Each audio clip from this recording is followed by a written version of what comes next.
Hi guys, I'm Srinivas. I'm an entrepreneur and a public speaker.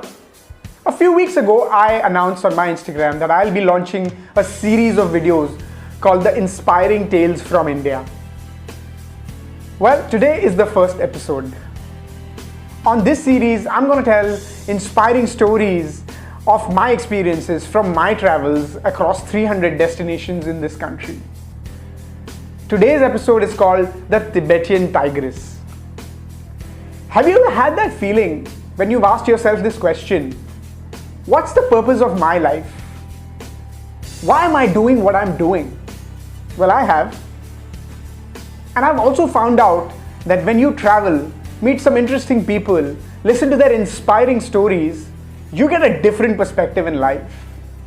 In fact, there's evidence that suggests when you talk to strangers on your travels, you elevate your mood and also get a sense of purpose by listening to their inspiring stories. And today's story, the one of Tibetan Tigress, is my experience that happened in Darjeeling in November 2011. It was freezing, and usually the sun sets at about 5 p.m. In fact, at 6 p.m. in Darjeeling, it's pitch dark, and the sun also rises at 5 a.m. Shining in its beauty. It is across the Kanchenjunga mountain ranges, the sleeping Buddha as they like to call it. The sleeping Buddha because it looks like one. If you look carefully, you will see the head, the prosperous tummy and the feet. And if you've been to Darjeeling, you'd know that there's one spot that everybody goes to. It's the Tiger Hill Sunrise Point. So I decided to go there early morning at 5 a.m. to take a view of the beautiful sunrise.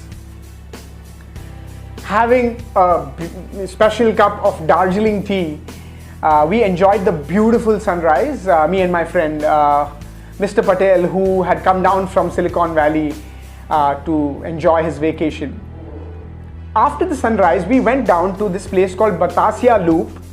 It's a memorial park near the Ghum Monastery, where you'll typically find locals selling gift items, souvenirs, caps, purses, strolls. So we decided to buy some souvenirs for ourselves. Now Mr. Patel was a businessman. He was like, let's go and ask for a discount and buy in bulk because we are going to anyways take so much for our friends and family. I was like, okay. So there I saw this woman nearly in her 60s selling caps, purses, strolls to customers. She meant business. She had a sense of aura and enigmatic presence to herself. So Mr. Patel went to her and asked her, what's the price of this cap? She was like, 30 bucks. And what about this stroll? 30 bucks as well. I was stunned. I'm like, at that price, we don't even need to negotiate. But Mr. Patel, being a businessman, did try. And he failed, of course. The woman calmly replied to him, if you want to buy, please do. But I'm not going to reduce my price even if you buy 100. And yeah, that was the end of that negotiation. But that's not the inspiring part. I stuck around and I talked to the woman. I didn't get her name ever. That's why I call her the Tibetan Tigress. Why? Because of her journey. She came all the way in 1970 from Tibet, escaped on her own, probably left her family and her husband behind. She walked all the way across the border and came all the way to India as a refugee. And ever since, she's been living here, selling handicraft every single day on her own. Each day she wakes up at 4 a.m. and climbs uphill, takes her backpack of all the handicraft that she has. By 9 a.m. she's sold out. And if not, she comes back, she sells momos and tea and makes a living out of that as well. And I wondered, what is it that inspires her, motivates her to do this thing each and every single day with immense focus? I asked her as well. She told me, I do this for my daughter who I have adopted. I was blown away.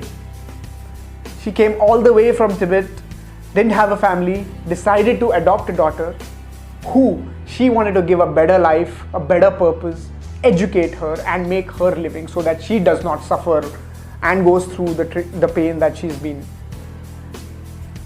And here I'm thinking about myself. I have a good job. I have a great life. What purpose am I talking about? Sometimes there are so many people whose sole focus is to drive something better for themselves that they give their entire lives to it. And that reminded me of an inspiring thought. In fact, she's able to do that because she's a great businesswoman, pretty much like Steve Jobs. She knows that when she provides quality, she has value, people or the customers will pay. In fact, if you were to look at those pieces of art in an exhibition or a fashion sale, you'd probably pay 10 or 15 times more. And she's been doing that ever since. And that's when I also remembered of this beautiful phrase, which has now sort of become a motto in my life, and I think should be in yours too. Focus on the small and the big will come. I hope you enjoyed listening to this story. In the next few weeks, I'll come up with some more inspiring tales from India. So stay tuned to my channel, Srini Stuff, and I'll see you soon. Thank you.